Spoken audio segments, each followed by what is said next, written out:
And any other changes you noticed with friends or parents or siblings that you'd like to comment on? Definitely with my parents, it was major boundaries were set. At the time, my parents were taking my children to this church, and it wasn't the church itself that I disagreed with. It was just I didn't really want my children around that dysfunction of them unless I was there to monitor it. Mm-hmm. So it was a very difficult thing to break that and confront my parents with why I'm having this problem and what I'm going to do about it, and actually told them I was going to need to spend some time away from them for, at least probably a year and not go on any trips. And we had annual trips that were that we went on that I never really enjoyed. I was always anxious around them, afraid of what my dad would say, how he'd treat my mom in front of groups of people, all kinds of things. And so then it became very easy to disagree with them on topics, and even now when I'm around them, I know my dad's uncomfortable around me because we disagree on most everything. And years ago, I would just either agree or not comment, and now I can just calmly and openly disagree and state my beliefs, and I can tell he's just so not used to that. He's just very uncomfortable still to this day around me with those. So it sounds topics. like you got to be your own man and became more his equal. Yeah, it is a definite way to put it. Yeah. Is just to just be so confident in your own beliefs because you've put so much time into evaluating the truth and realizing, am I believing this because it's comfortable to believe it and that's what I was taught, or am I believing this because it's the truth? And a lot of my views changed.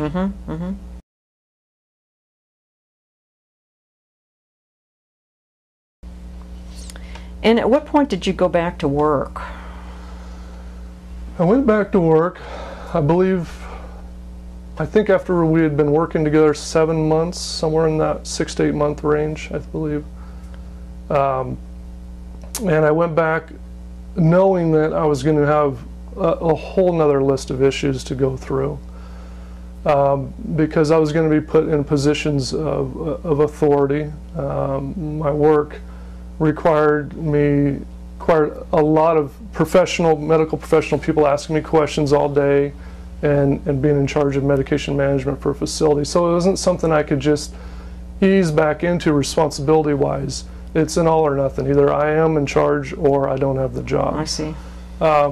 So I went back knowing I was going to have some uncomfortableness, and it was scary at first. And the issues came out, and I was suffering from quite a bit of anxiety the first couple months. And Dr. Sorensen and I worked on what my thought processes were, what was causing this, and to develop that confidence and thought correction to prevent those thoughts from occurring. Okay. So how long altogether were you off work then? I was off work for probably 13 months. Wow, that's a long time. It must have been a big adjustment to go back. It was a big adjustment. Okay.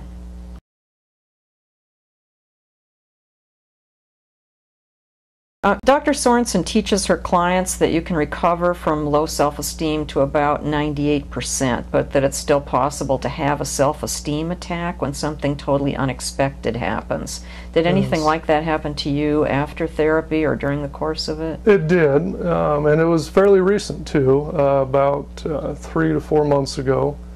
My work had... work was so perfect as far as my schedule and being able to still take care of my family and time with my children, and everything was just so perfect. And then all of a sudden the company I worked for lost some contracts.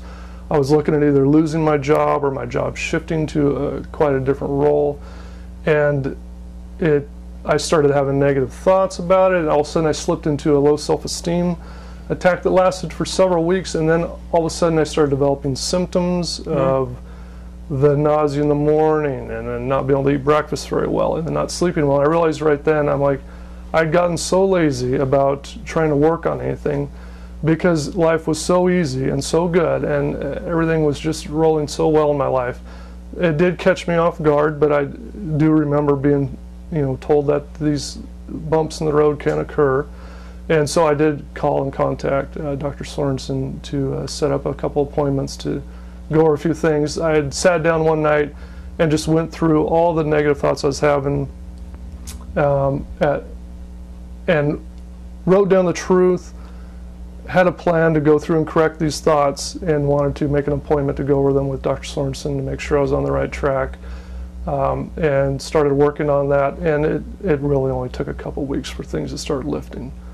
Everyone's going to experience some anxiety when their job changes. I totally understand that, but this was starting to slide back into a low self-esteem pattern, and I was shocked at how things that hadn't bothered me in 2 years started bothering me, and that's when I knew this isn't just anxiety from a job change. This is I'm reverting back. I'm having a self-esteem attack, and it's almost like a switch turns when it happens, and then when you start to correct it, and all of a sudden your thoughts are clear again, and you're seeing the world clearly and reacting clearly. So it sounds like you were able to hang on to the perspective because it was labeled as a self-esteem attack, that's what it was, and it was something that you could use these skills and apply the skills to what was going on for you, and then that was successful, and you were able to bring yourself out of that. Yeah, definitely. Okay.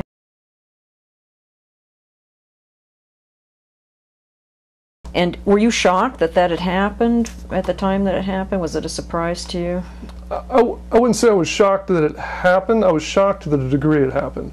I thought it would just be a little bit of anxiety, but I had never really worked on the idea of completely changing a job at that moment in time. The confidence of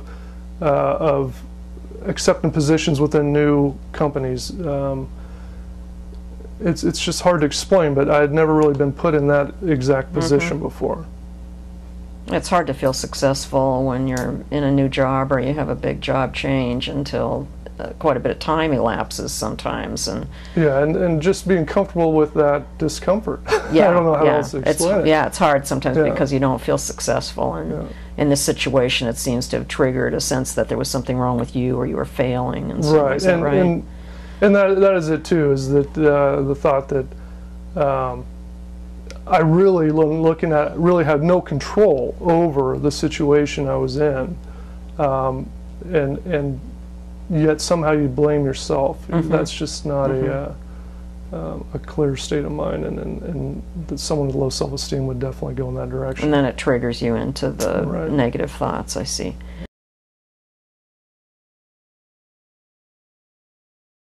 Okay, now if I could switch gears a little bit, there's a lot of publicity now about antidepressant drugs, and most people who have depression or anxiety visit their doctors, and the doctor recommends those kinds of substances for treatment of depression and anxiety. Did you have that experience where you treated with psychiatric drugs? I went and see my primary doctor before I had actually quit working, and by the time I quit working, I was taking Xanax 3 times a day. I was taking an antidepressant, and I was taking a hypnotic. And it obviously helped with some of the symptoms, physical symptoms, but it does not solve the problem. And I work with antidepressants and medications and things like that every day in my work. And I know that they have their place and they can help you get through certain stages, but they do not solve the problem. And I was able to taper off those medications. I think at about 5 to 6 months into working with Dr. Sorensen, I had already stopped the hypnotic. I had tapered down the antidepressant, and the last thing I was actually easier than I thought, but to taper down and stop taking Xanax. But I had still carried it on me for probably 6 months after I quit taking it, in case I needed it. And now I don't even, I don't have a prescription for anything anymore. I don't take anything. And I've never, I used to always fill in my pocket to make sure I had some in my pocket, you know. And that, I can't even remember the last time. It's been years since I've even... You don't feel like you need that anymore? No. It's not... And also it's like, no, if I'm having those anxiety symptoms, I want a clear state of mind to process why I'm having it. And the medication may help with the physical symptoms, but it doesn't help with your clarity to solve what thoughts you're having that are causing these symptoms. Right, okay.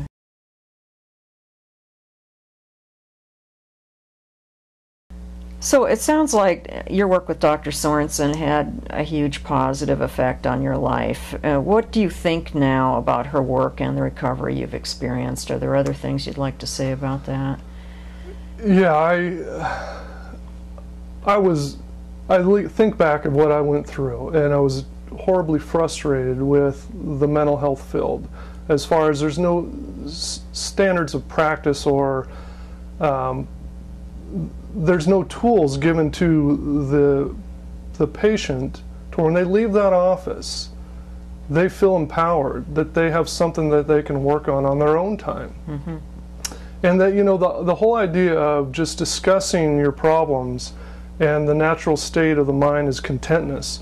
Well, that may be true if you have true thoughts, but if you have negative thoughts and you have a low self-image, your natural state is anxiety because you're having those negative thoughts. So if you don't work on changing that and changing those thoughts, which is I find very hard to do, you have to be empowered and given a plan and a program that you can leave there feeling confident. I have something now I can work on. I can help solve myself. Great. Are there any other comments you'd like to make about your therapy experience? No, other than I just encourage, I really encourage counselors, therapists, psychologists to really give your patients something to work on, to empower them when they leave, so that they can have control and have something to work on when they leave that office. I just remember leaving offices feeling so empty and so scared. Felt fine during the office visit and felt actually good at the end of it. But as soon as I stepped out that door, I had nothing to work on.